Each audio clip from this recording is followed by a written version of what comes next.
Good day, I am Marialea Alvaro Barbas and today I will going to testify who is the person behind the burglary case as presented in the case scenario.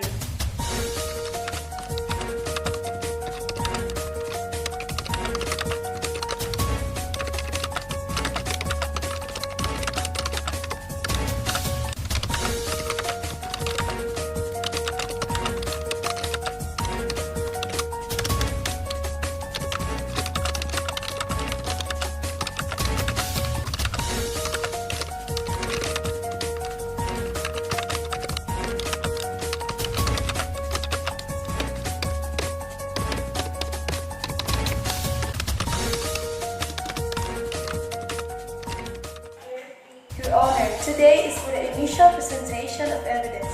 We are here to present a burglary case that happened on May 22, 2022 in which fingerprints were found at the crime scene by Detective Juan Marcos. Among the 8 fingerprints found, there is one that matches the hint fingerprint of the suspect that a detective found.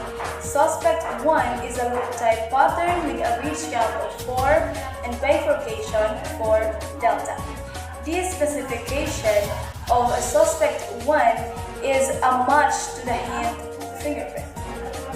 Therefore, suspects 2, 3, 4, 5, 6, 7, and 8 will be eliminated as suspects because their formation, ridge count, and fingerprint pattern are far from the given hint found by the said detective. As mentioned in the situation, a criminology intern, Mr. Dexter B. Ocon, witnessed an unidentified juvenile attempt to take the metal plate of the Kulintang who intruded into the DOTC building at KCAS. So to sum it up, the fingerprint of suspect 1, who is our nearest and possible suspect, is owned by the minor or the juvenile.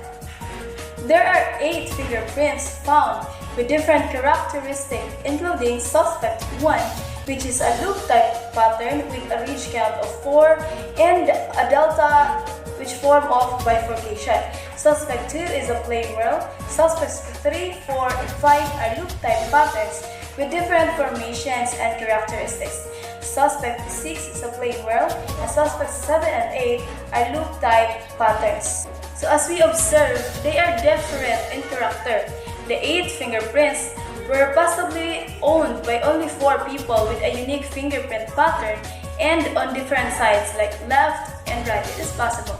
So the 4 people are the KCAS personnel in the person of Mr. Romeo Tagan, Mr. Peter Hiso as the maintenance man and the one who kept the said items, then Mr. Security who checks and investigates the facility, and lastly, the one who attempted to take the said items. Overall, personal identification matters. We all have different characteristics, even fingerprint characteristics. That's why investigating and catching oneself is easy and effective. From knowing an individual's identity with the power of fingerprint classification, we could now have an evidence and facts on who and how the incident happened. So personal identification is relevant, useful, and essential, especially in the investigation process. With this process, the investigation will effectively be successful. So that will be all for today's presentation. Once again, it's Marialea Alvaro Barbas, and thank you for watching.